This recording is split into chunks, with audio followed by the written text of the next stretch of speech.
billahi mina shaytaani rajiim mbokki internet yi tey ñëwaat ci beneen vidéo ak waa Gogo Bio di leen indil ginnaaw bi nga xamante ni nit ki xam na tabi'am yan sarax la war a génnee ci en fonction sa tabi'a. donc waxoon nañ ne pour nga génnee sa tabi'a da ngay jël sa turu yaay ak ibnu 53 bi nga diviser ko par 12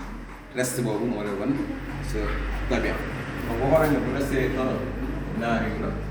bu dee 2 turaab yu la, bu dee 3 hawaa yu la, bu dee 4 maa yu la nga ñëwaat, bu dee 5 naar yu la, bu dee 6 turaab yu la, bu dee 7 hawaa yu la,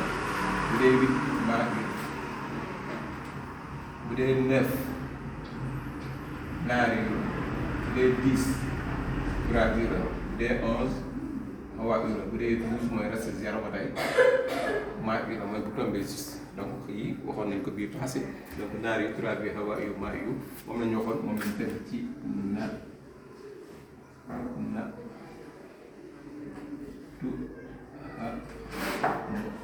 naar yu turaab yu hawaa yu maa yu mais ginnaaw bi nga xam ne sa tabi'a moo nekk fii naar yu la en général dañ lay wax nga génne lépp loo xamante ni lu tàng la parce que naar yu mooy safara comme que élément bi c'est de l'élément feu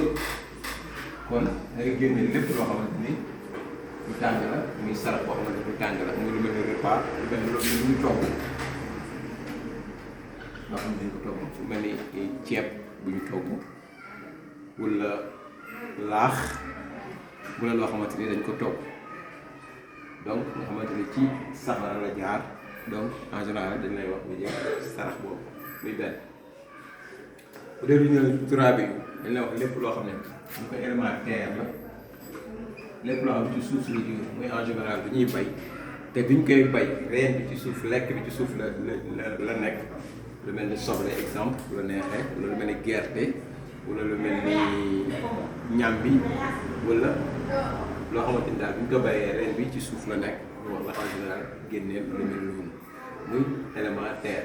élément vent bu fi ñëwee muy hawaa yu donc lépp loo xamante ni ci kaw ngelaw li en général ñoom mooy faral di wax mooy loo xam ne exemple mën nga ko bay mu sax ci kaw lu mel ni les fruits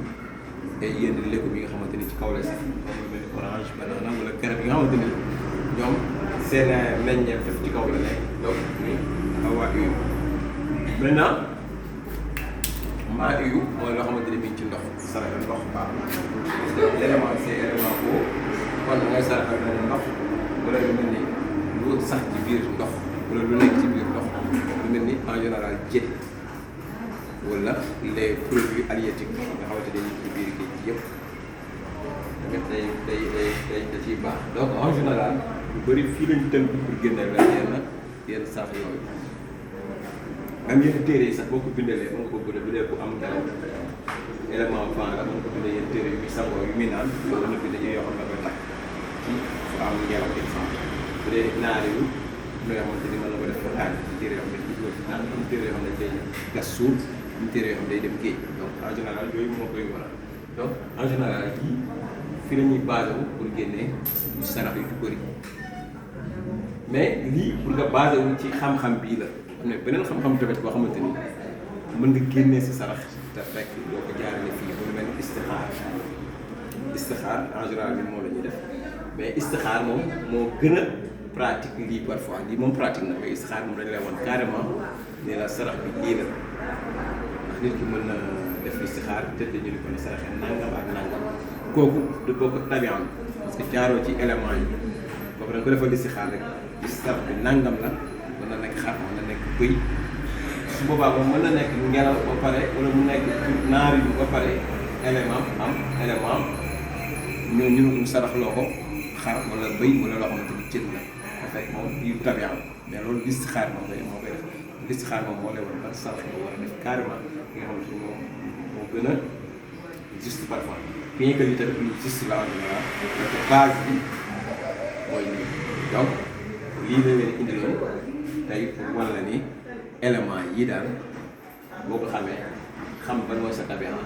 ban sarax boo ko génne loolu mooy saraxam bu nekkee naar yi dana ne nga génne lépp lu am nga xam ne dañ ko togg wala mu nekk lu tàng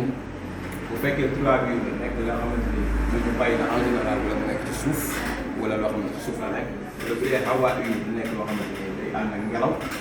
ventilateur sax baax na nga bu leen parce que day joxe ngelaw wala bu dee maa yu nga saraxee ndox wala lu nekk ci biir ndox donc kon tey bii dañ leen indi loon ci wàllu sarax donc vidéo bii di ñëw dinañ leen wan bu fekkente ni en général yow da nga bëgg a takk ku jigéen